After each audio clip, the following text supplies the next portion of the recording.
ወደ ጥያቄዎቼ ከመሄዴ በፊት አገር በቀል ኢኮኖሚክ ሪፎርም በተለይ የኤክስፖርት ገቢ ከማሳደግ አንጻር የአረንጓዴ አሻራ፣ ስንዴ ልማት፣ ሌማት፣ ገበታ ለሀገርና ለትውልድ፣ የኮሪደር ልማቱና እንዲሁም ህዳሴ ግድብና መሰል ፕሮጀክቶች ላይ የተሰሩ ስራዎች እጅግ በጣም የሚደነቁና የሚያኮሩ ናቸው። ለነዚህ አመርቂ ስራዎች እና ለተሰጠው ቁርጠኛ አመራር ልባዊ ምስጋና እያቀረብኩ ትኩረት ይሻሉ የሚላቸውን ጥያቄዎች እንደሚከተለው አቀርባለሁ። የመጀመሪያው ሀገራዊ ምክክሩንና ሰባተኛው ሀገራዊ ምርጫ በተመለከተ ነው። በ6 ወር አፈጻጸም ሪፖርቱ ላይ እንደተገለጸው ሀገራዊ ምክክሩ ከትግል ወደ ሰላማዊ ምክክር የሚያመጣ የፖለቲካ ባህላችን የሚቀይር የፖለቲካ ሂደት እንደሆነም ጭምር ተገልጿል። ሀገራዊ ምክክሩ የተሳካና ውጤታማ እንዲሆን የባለድርሻ አካላት ተሳትፎ እጅግ በጣም አስፈላጊ ነው።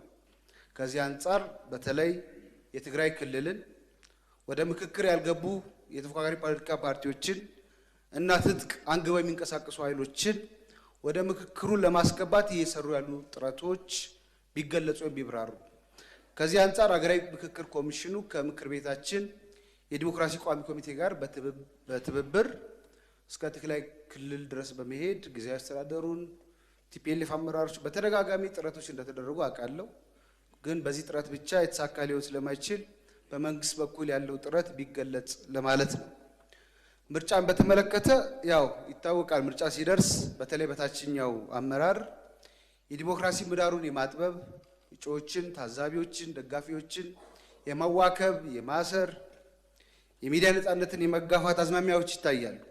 በተለይ ተፎካካሪ ፓርቲዎች ባሸነፍንባቸው አካባቢዎች ላይ በፓርቲ አመራሮች በመራጩ ህዝብ ላይ የሚደርሰው ሰብአዊ መብት ጥሰት መራጩ ህዝብ ድጋሚ ተፎካካሪ ፓርቲ እጩዎችን እንዳይመርጥ የስነ ልቦና ጫና እየፈጠረ ይገኛል። እነዚህን ችግሮች እልባት እንዲሰጣቸው ጭምር በተደጋጋሚ ለብሔራዊ ምርጫ ቦርድ አቤት ብለናል። ምርጫ ቦርድም ከፖለቲካ ፓርቲዎች ጋር ምክር ቤት ከገዢው ፓርቲ ከፍተኛ አመራር እየመደበ ሶስትዮሽ ኮሚቴ እያዋቀረ ችግሮችን በውይይት ለመፍታት ጥረቶች ተደርገዋል። አሁንም ግን በዘላቂነት አልተፈቱም። በመጪው ሰባተኛው ሀገራዊ ምርጫ ከላይ ጠቀስኳቸው ችግሮች እንዳይደገሙና ምርጫው ሰላማዊ፣ ፍትሐዊና ታማኒ እንዲሁም ዲሞክራሲ ሆኖ እንዲጠናቀቅ የመንግስት ቁርጠኝነት ምን ይመስላል? ምን ዝግጅት እየተደረገ ይገኛል? በተለይ ዘላቂ ሰላምን ከማጽናትና የዲሞክራሲ ምህዳሩን ለፖለቲካ ፓርቲዎች ምቹ ከማድረግ አንጻር። ሁለተኛ ሰላምን ስራዎችን በተመለከተ ነው። በሀገራችን ሰላምን ለማጽናት ዘርፈ ብዙ ስራዎች እየተሰሩ እንደሆነና ተጨባጭ ለውጦችም እየመጡ እንደሆነ ይታወቃል። ነገር ግን አሁንም ዘላቂ ሰላም ለማስፈን የተረጋጋ የፖለቲካ ስርዓት መገንባት፣ የውይይት ባህልን ማሳደግ፣ የመድብለ ፓርቲ ዲሞክራሲ ማዳበርና ማስፋት ይጠበቃል።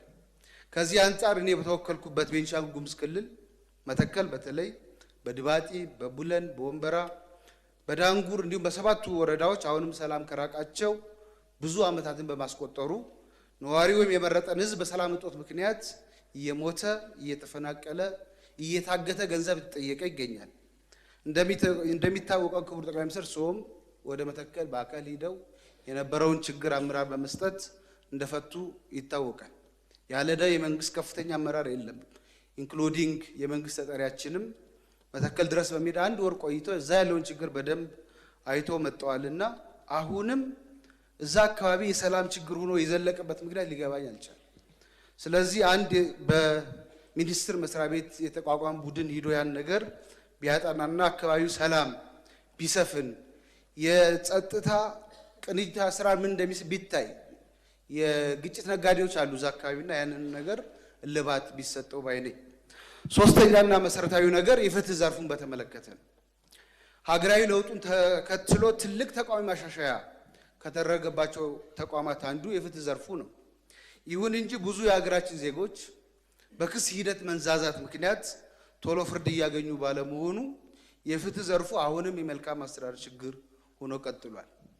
ለአብነት ያክል እኔ በተወከልኩበት ክልል በቤንሻንጉል ጉሙዝ ክልል ምክትል ጠቅላይ አቃቤ ሕግ ሆነው የክልል ስራ አመራር ተቋም ዋና ዳይሬክተር ሆነው የአሶሳ ዩኒቨርሲቲ የሕግ ኮሌጅ ዲን ሆነው ዳኛ ሆነው የፓርቲያቸው የፖለቲካ ዘርፍ ኃላፊ ሆነው ሲያገለግሉ የነበሩ በስድስተኛው ድጋሚና ቀሪ ምርጫ የክልል ምክር ቤት አባል የነበሩ የፌክ ሽብር ክስ ተመስርቶባቸው አሁንም በአንድ ዓመት ያክል በማረሚያ ቤት ውስጥ ይገኛሉ። አቶ ዮሐንስ ተሰማ ይባላል። የክልሉ አቃቢ ምንም መረጃ ማስረጃ ማቅረብ ባለመቻሉ የፌዴራሉ ከፍተኛ ፍርድ ቤት ተዘዋዋሪ ችሎት በትናንትናው ዕለት የክስ መዝገባቸውን ዘግቶታል። መሰል የፍትህ ችግሮች በክልሉ በጣም በርካታ ናቸው። ከዚህም አንጻር በክልሉ የፍትህ ስርዓቱ በአስፈጻሚው ስር ገብቷል ቢባል ማጋነን አይሆንም። ስራ አስፈጻሚው እሰሩ ሲል የሚያስር ፍቱ ሲል የሚፈታ የፍትህ ስርዓት ይዘን ስለ ህግ የበላይነት መናገር ይከብደናል።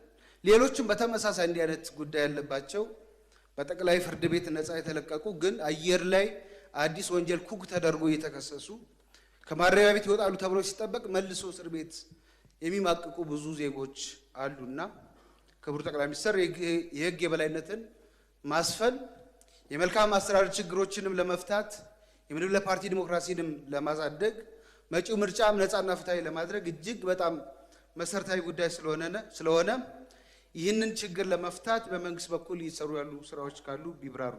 በስተመጨረሻም የመሰረተ ልማትን በተመለከተ ነው። ያው እንደሚታወቀው መሰረተ ልማት አስፈላጊ ነው። በተደጋጋሚ እዚህ ምክር ቤትም አንስተናል። ቤንሻንጉል ጉሙዝ የመንገድ የመብራትና የንጹህ መጠጥ ውሃ ችግሮች አሉ። እርሱ አሁን አሱሳ ሊሄድ ቢሉ እዛ አንድ ቀን የሚያድሩበት ሆቴል ያለ አይመስለኝም። የአሜሪካው ፕሬዝዳንት ያ ትልቁ ግድብ ያ ውሃ የሚያቆመው ልይ ብለው ቢመጡ እዛ ማረፍ የሚችሉበት ትልቅ ሆቴል የለም። ስለዚህ እኛ ቤንሻንጉሎች ምዕራቦች አንድ ገበታ ለሀገር ወይም ለትውልድ ፕሮጀክት እንፈልጋለን፣ ወይም አንድ ግብርና ማቀነባበሪያ ኢንዱስትሪ ፓርክ እንዲሰራልን እየጠየቁ ሰላም ለኢትዮጵያ እመኛለሁ። አመሰግናለሁ።